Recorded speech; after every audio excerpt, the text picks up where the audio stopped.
It's time to wake up.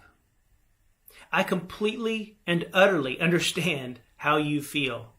No, I've not walked a mile in your shoes, but I get it. I've been there. I've been beat up trying to keep up with life and all of its demands. I know that we're constantly being sold and bombarded with billboards and logos and shiny things whispering sweet nothings into our ears that will never be enough until we have. But I got good news. You are not what they say. And you're not even what you might be saying about yourself.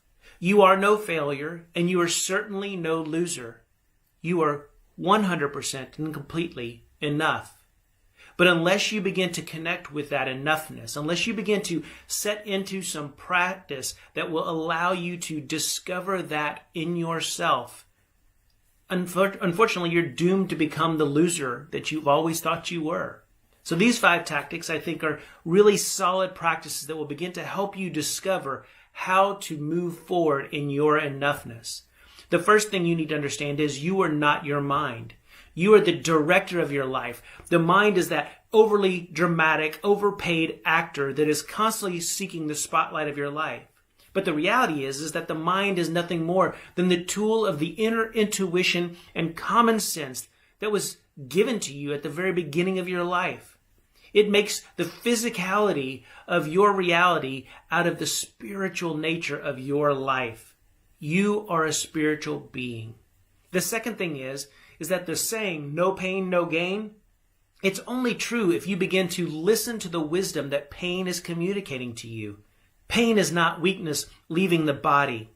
It's weakness revealing itself in order for you to begin to clear the passageway of your life so that you can begin to move forward towards the ultimate true you.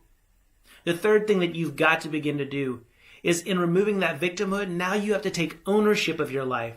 You've got to realize that you're the only one that can live your life.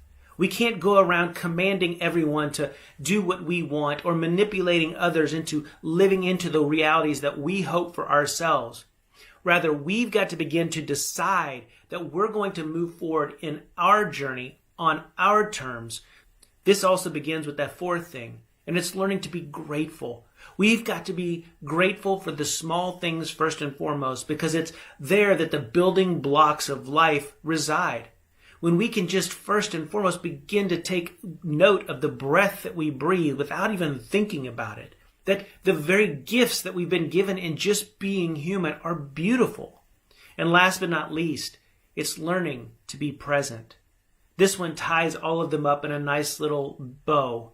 It's the breath work of life. It's the recognition that when we stop and we listen, that the very breath of life within us is nothing more than a prayer, an intent to move forward into the direction that we desire for our lives. Guys, over the next few weeks, what we're going to do is we're going to take another episode or two to begin to discover each one of these at a deeper level, to begin to uncover what it really looks like for us to live into our true selves. My hope is that you will share this with someone that needs to hear it, because certainly there is someone in your life that needs to hear a message that is all about their enoughness. Until then, guys, I look forward to seeing you in those other episodes, so stay tuned, and I look forward to being with you then. Love you guys.